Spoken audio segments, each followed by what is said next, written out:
All right, in this example, they're asking us to integrate tan of 2 theta. Now, initially it seems pretty harmless, but this is actually kind of a tough integral here. When a student looks at this, probably the first thing that catches their eye would be the composition, the layers that would hint at doing u-substitution. So, in fact, that is the right first step we would take. Is we would see this inside here that's different than just a tan theta. So, apart from doing some trig identity or something like that, the most natural course of action would be to let u equal 2 theta, and then find du, and so that would be 2 d theta, and then proceed. So this would be tan u, and to get the du I need a 2 d theta, and currently I only have a d theta. So a very common technique is I'll add in an extra 2 because I need one, and then I'll balance it with a 1/2 on the outside. Alright, so after u-substitution, let's see what we get. We'd get 1/2 the integral of tan u du. All right, and so we feel like that's a pretty good idea, but it's not super clear what we're going to do after this, because you look at tan, all right, that's a trig function. So you start going through all the trig functions in your head: sine, cosine, secant, cosecant, cotangent, tangent, and you're thinking to yourself, which one of these guys gives me a derivative that's tangent? Now, please don't say that the answer is secant squared. The derivative for tangent is secant squared, but not the integral of tangent. So, what's the integral of tangent? Who knows? Well, we're a little stuck, and it doesn't seem to be u-substitution again. There is no more composition that I'm seeing. But here's a little trick.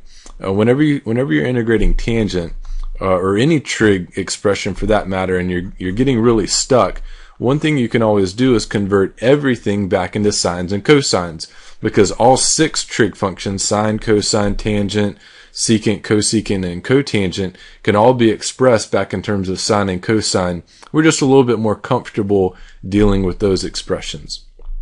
All right, so integrate tangent would be the same as integrating sine u divided by cosine u.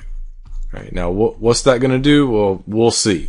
So we broke it apart, and then I start looking at this, and I start thinking, okay, how can I integrate this expression? Well, one thing that catches my eye is the fact that this term is in some ways almost the derivative of this term. Yes, it's differing by a sign, but the reason I like this is it kind of has that du over u format that's required for log rule, right? It seems very close to being the log rule. Here's an extra twist though. I've already done u-substitution. See, I've already let u be something, so there's nothing inherently special about the letter u. We might have to call this K substitution or M substitution or P substitution. You just have to pick a different letter. So, for instance, if we let cosine u be, well, I don't know, we'll just call it K. You can pick a different letter. Then sine u, if we inserted a negative here and balanced it on the outside with another negative, this would be dk, right? And again, don't think there's anything inherently special about the terms K or U, or they're just letters here. So we're gonna sub these out. We're gonna let K equal cosine U, and then dk will be negative sine U du.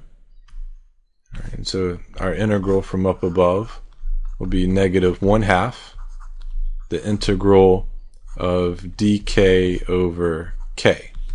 And as we know, if you've studied logarithms before, if you've seen how to do the log rule, if you haven't, you can watch a video on that. But this would be negative 1/2 times the natural log of k plus c. This is the log rule right here that we're using. All right, so now that we're done, this is more or less your answer. Now we have to go back and fill in what k was. Now, unfortunately, I don't know what k was back in terms of theta. Theta was my original expression way back up here. The k is equal to cosine u. That's about all I know. So natural log cosine u plus c. And then for the last step, I say to myself, well, I know what u is. I did that quite a while ago, but we can go find it.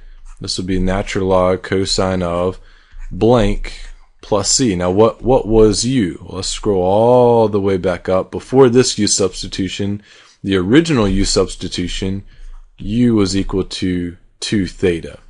So we'll come back down here, negative 1/2 natural log cosine 2 theta plus c. Now, what made this more difficult than the normal u substitution? This actually had 2 rounds of u substitution.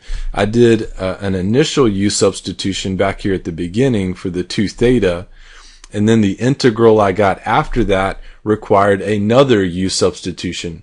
But we have to stay away from using the letter u twice. So I switched to a letter k. You could have picked a different letter if you wanted to. So this may be more difficult than the average u substitution problem, but I hope it makes sense. If you wanted to verify this answer, if you're a little shaky on your algebra or just want to double check it, you can always take this guy's derivative to see if this really is the antiderivative for this original expression way back up here. So anyways, hope that helps, and hopefully after these examples that we've just finished, u substitution makes a lot more sense.